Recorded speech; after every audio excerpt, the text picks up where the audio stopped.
Hi, Sister Scaleback Kathy coming in for my week 39 gastric bypass update. Today is also my 9-month Surgiversary. 9 months. I can't believe it's been that long.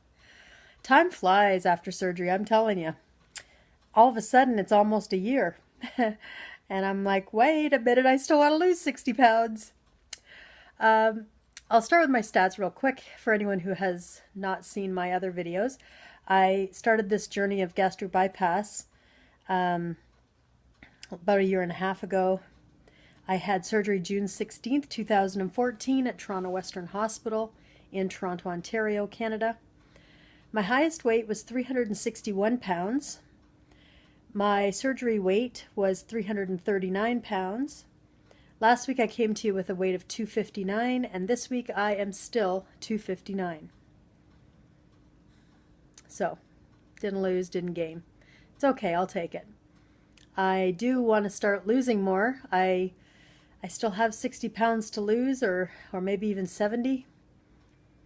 And my 1-year Surgiversary will be in 3 months, so I am committed to getting there. And I went to my doctor today. I had a physical. I haven't had one in a few years, and I really needed to have one. A couple of weeks ago, I went and did all my labs, my blood work, and today he went over all the results, and everything is excellent. You know, my cholesterol is excellent, my sugars are excellent. The only issue that I had, really, is triglycerides are a little high. Not a lot, little. I said, well, what causes that? And he said, sugar. I'm like, sorry, I don't eat sugar at all. He said, well, carbohydrates then, which get converted to sugar. And I'm like, well, I do have carbs, but mostly I have protein, and I'm only at 1,000 calories a day, maybe 1,100.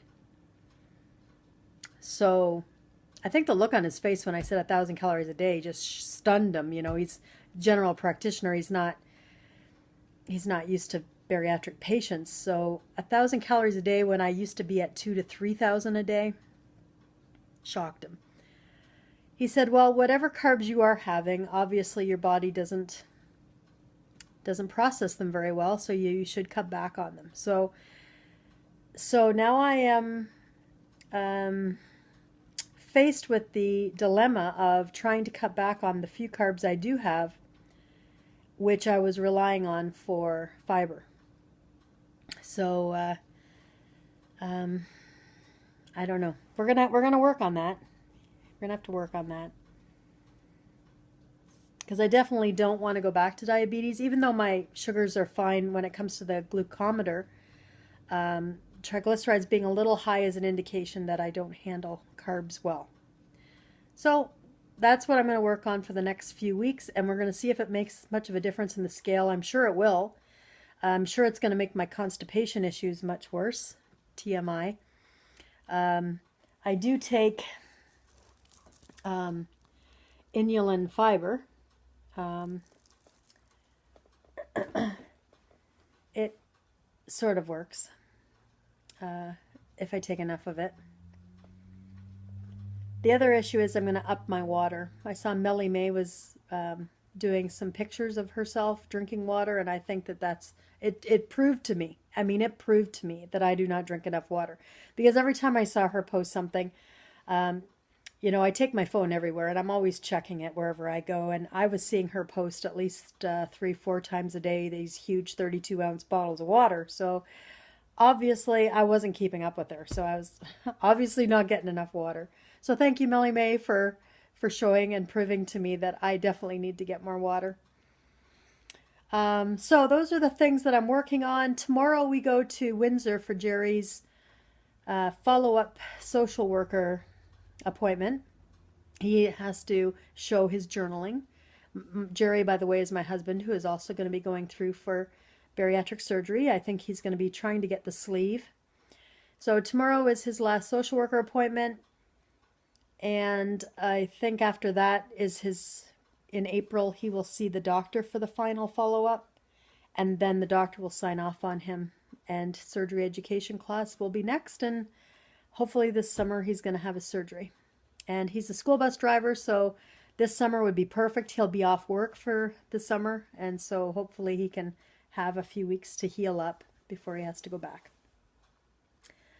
I've started a new side business. I'm starting to sell Epicure products, which are basically seasonings and sauces and spices. Yeah. And you can make your own mixes that way. You know exactly what's going into your food. So we'll see how that goes. I used to sell Tupperware at one time, so I'm pretty good at it. Let's see. Anything else to talk about? Not really. I'm glad to see everybody from Chicago. Had a great time at the meet and greet. I was really envious of all of you, wishing I could be there. And I'm hoping to get to the Obesity Help Conference in October. There is no way I can get to San Diego. I really wish I could, but the expense on that would be just too great. Obesity Help Conference, by the way, in October is in North Carolina, and I could drive there in a day. It'd be a whole day of driving, but I could get there. San Diego is a different story. That would take me a couple of days or a flight, which is unbelievably astronomically expensive from Canada. I don't know if any of you realize this, but our flights are probably double the price of what yours is if you were to fly within the US. So, yeah. Canadians get shafted all the time. I think it's because there's not enough of us. And so the demand's not there. I don't know. Anyway, we also don't have very many choices in airlines. So that's really my update. It's a short one today. I just wanted to discuss my physical. And I mean, everything else is terrific, blood work wise. So I'm no longer type 2 diabetic, no longer high blood pressure. My blood pressure was excellent. And so gastric bypass really did save my life. I had such terrible health issues before I had this that a little bit of high triglycerides is not something I'm going to flip out about too much, but I am going to work at it to try and bring that down. So if anyone else has had any of that kind of issue, just let me know what you did about it. I don't want to just go to meat and cheese all day because, of course, that's terribly... I mean, I have great cholesterol, so that's not even the issue, but it does bung you up pretty well, if you know what I mean. I do want to get veggies in, and of course they have to be a low starch kind. My English muffin that I have every morning with my egg, that's going to stop. I was doing scrambled eggs only for about 3 or 4 days, and this is something else to bring up. I put a little drizzle, and I'm talking a little drizzle of ketchup on my scrambled egg. And within half an hour of eating that scrambled egg, this was a few days ago, I was dumping severely. But the thing is I didn't recognize it as dumping because I'd had drizzle of ketchup off and on throughout the last 9 months without any issue.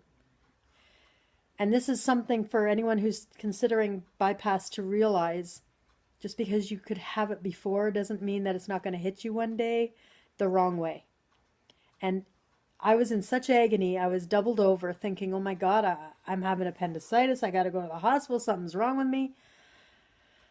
And I literally, it was coming in waves. Like I thought, oh, maybe my eggs weren't cooked and I have salmonella poisoning. It was terrible pain.